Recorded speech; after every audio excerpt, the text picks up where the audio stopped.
Well, hello, and welcome to my kitchen. Welcome to my table. Today we're going to be making one of my husband's favorite things.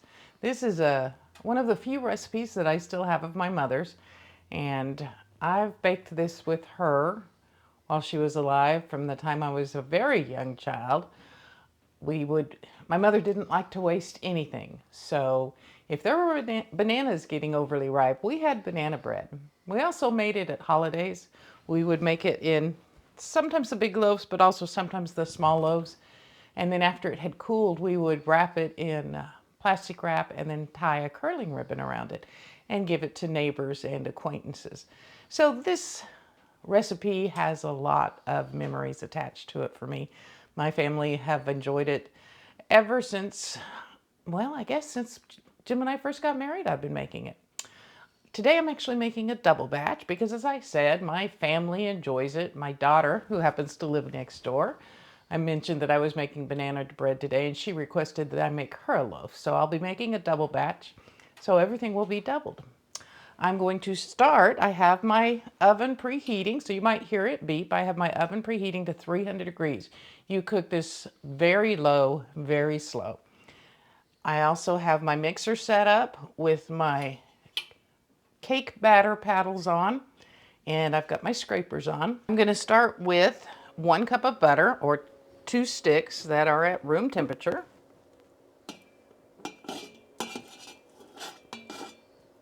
Remember, this is a double recipe.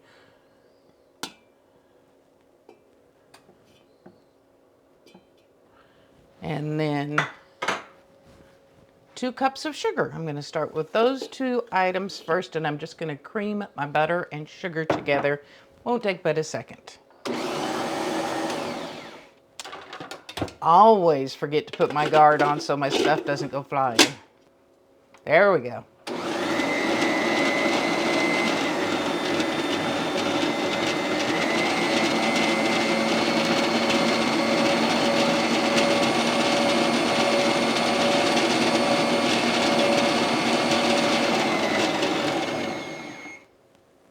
All right, and to that, I am going to mash up. The recipe calls for 2 to 3 bananas per loaf. So I had 6 bananas that were getting overly ripe, so that's going to make me 2 loaves. According to the recipe, I could have done it with half as many, but in my opinion, more bananas better. And I probably could just dump these in my mixer, but this is what my mother always did, so this is how I do it. We just mash the bananas up with a fork. And truly, the bananas and the eggs are the only liquid in this banana bread recipe. You want your bananas to be really close to going bad, because the riper they are, the sweeter they are. And you want a sweet bread. So the banana mashing was always one of my jobs, and I took it very seriously. I would mash and mash and mash. I don't get them quite so mashed up anymore. That's good enough. All right, so in go my 6 ripe bananas.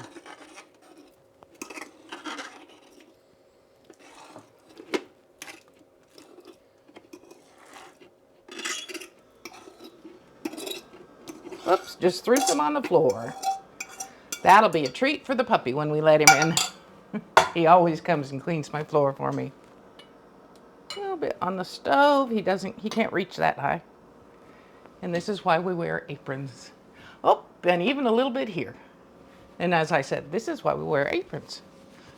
You always have a rag with you. And while that's going, I'm going to add 4 eggs.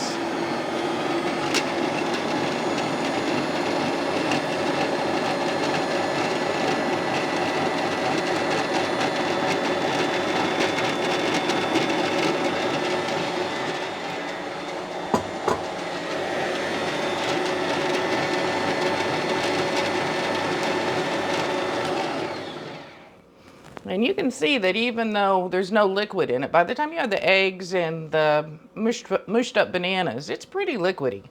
So to that, I'm going to add 4 cups of flour, 2 teaspoons of baking soda, and 1 teaspoon of just salt. Not baking salt, just salt. And I'm gonna add that in as my mixer runs.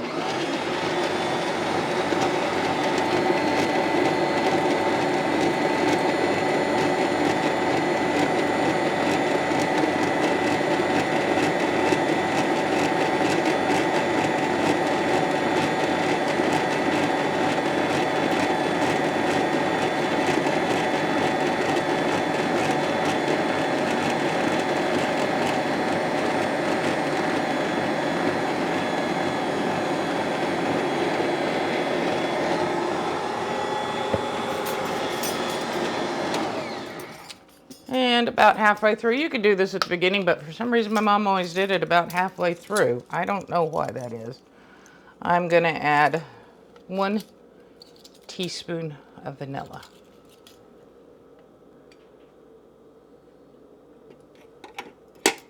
Now, my husband also likes cinnamon in it, and I put that in a lot. But today I'm just gonna make regular banana bread without the cinnamon.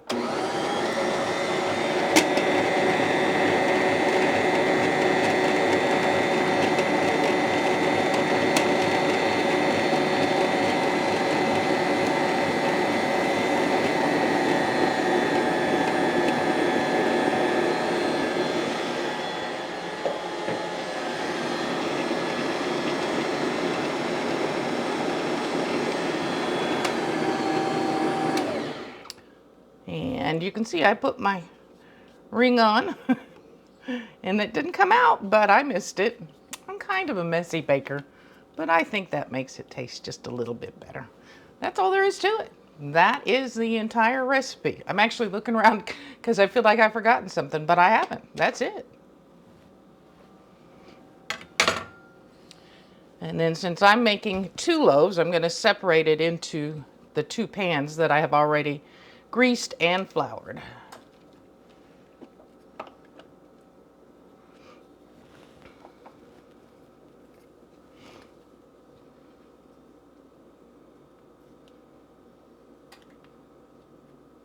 It smells so good and banana-y.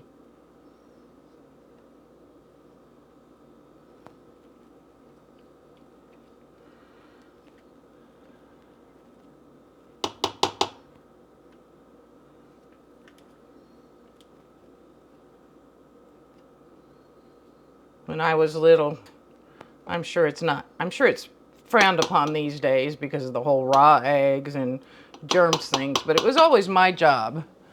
I always got, if I helped in the kitchen, I got to lick the mixers. And I absolutely love that. All right, so I'm gonna split it between my 2. And I'm sure you could weigh this if you wanted to, but it's not gonna be that exact. And I'll just get this in here and show you in a minute.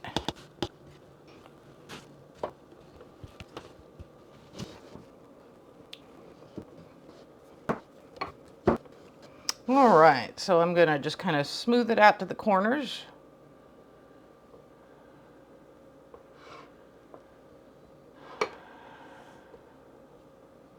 And the recipe says to bake it at 300 degrees for 1 hour to 1 hour and 15 minutes, or until a toothpick that you put in the center comes out smooth. I always use the toothpick, and for me it's always a little bit over an hour, but I always check it at 1 hour just in case.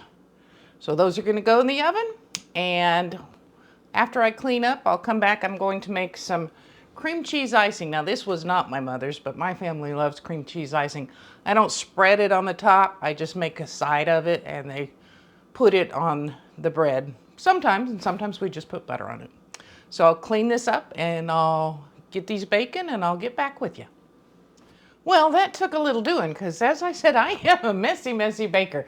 But we finally did get everything cleaned back up and we're ready to make the cream cheese icing. The bread is in the oven and it's baking, and while that happens, we're going to make this. We, as I said, don't put it on the whole loaf of bread. I just put it in an airtight container and leave it sitting on the counter for a couple of days. When people slice their bread, if they want butter on it, they can put butter on it. If they want cream cheese icing, they can do that. So it's a super simple recipe. I have four tablespoons of cream cheese, 2 tablespoons of butter, and both are at room temperature. And I'm just going to cream those two together.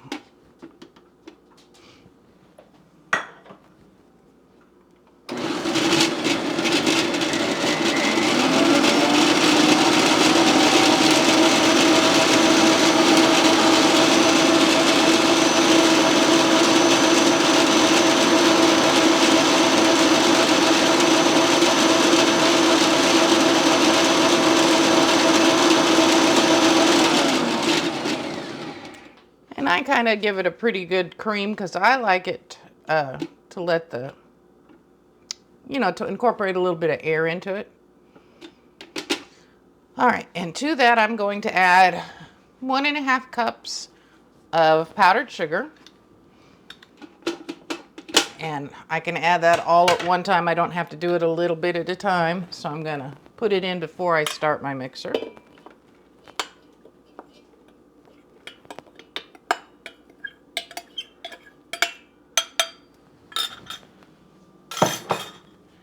And I'm going to add 2 teaspoons of, I like to use pure vanilla extract. My mother growing up always used the imitation, but my husband has spoiled me. Is that a teaspoon?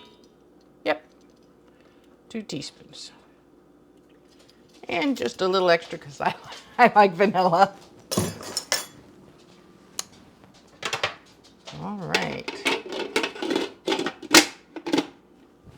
And we're gonna stir it up.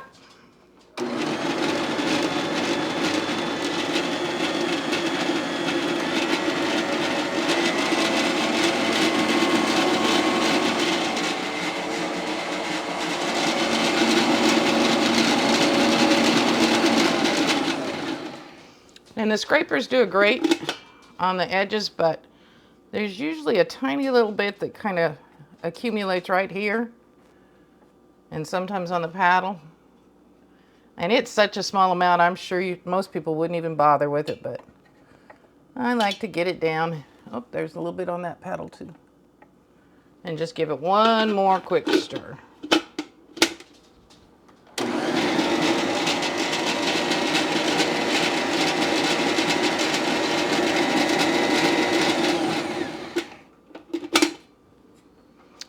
And that is cream cheese icing. One tip I will tell you on the powdered sugar, I usually start with 1.5 cups, but you can add more or a little less depending on how thick or thin you want your icing to be. This goes great on cinnamon rolls. It goes great on just about anything sweet, I'll be real honest about that. So that's my recipe for cream cheese icing and my mom's banana bread.